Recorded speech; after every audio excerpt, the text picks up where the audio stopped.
আপনারা খেয়াল করে দেখবেন, অনেক পিতা এমন আছে আমাদের সমাজের মধ্যে আমরা দেখতে পাই, ব্যক্তিগতভাবে সে নামাজি, ব্যক্তিগতভাবে সে পরহেজগার, ব্যক্তিগতভাবে সে দিনদার, কিন্তু তার ছেলে নামাজ পড়ে না, তার মেয়ে পর্দা করে না, তার স্ত্রী শরিয়ত সম্মত পন্থায় চলে না। এরকম লোক সমাজের মধ্যে আছে।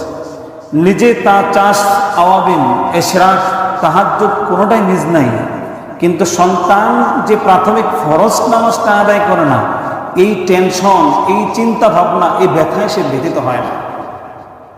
নিজের ইবাদতের মধ্যে কোনো কোতাহি নেই, কোনো কমতি নেই, কোনো কমতি নেই, কিন্তু সন্তান স্বাভাবিকান্তে আল্লাহর যে ফরজ বিধানটা আছে সেটা পালন করবে।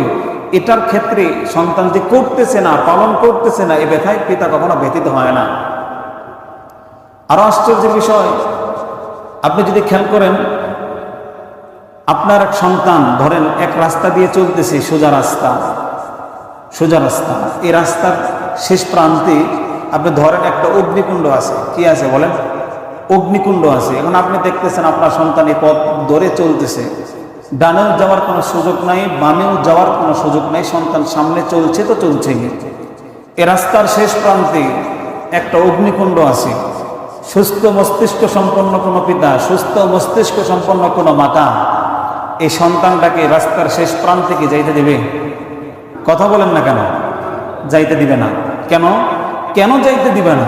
এজন্য যেতে দিবে না, যদি সন্তান শেষ মুহূর্ত পর্যন্ত যায় তাহলে যে কোনো সময় আমার সন্তানের অ্যাক্সিডেন্ট হতে পারে, সন্তান অগ্নিকুণ্ডে নিক্ষিপ্ত হতে পারে, পড়ে যেতে পারে। পিতা সেই দৃষ্টিকোণ থেকে এই সন্তানটাকে হেফাজত করতে চায়।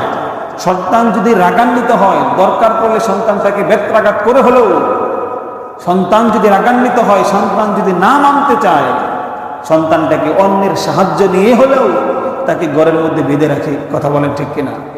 তাকে রাখতেই হবে, ফেরাতেই হবে, নরম ভাষায় ব্যবহার করে। নরম ভাষা না কাজ হলে কঠিন ভাষা, কঠিন শব্দ ব্যবহার করে।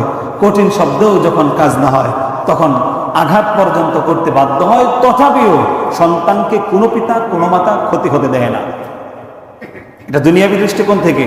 দুনিয়াবী দৃষ্টিকোণ থেকে যদি এই হালত হয়, আল্লাহ পবিত্র কোরআনুল কারীমের মধ্যে সূরাত তাহরীমের মধ্যে জানিয়ে দিলেন, ইয়া আইয়ুহাল্লাযীনা আমানু, হে ঈমানদাররা, কু আনফুসাকুম ওয়া আহলিকুম নারা, তুমি নিজে জাহান্নামের আগুন থেকে বাঁচাও এবং তোমার সন্তান সন্ততি নিজেও জাহান্নামের আগুন থেকে বাঁচবা, তোমার পরিবার যারা আছে, আহাল যারা আছে, এদেরকেও জাহান্নামের আগুন থেকে তুমি বাঁচাবা। কে বলেন? কথা বলেন। আল্লাহ জানিয়ে দিচ্ছেন, শুধু নিজে জাহান্নাম থেকে বাঁচবা না, শুধু নিজে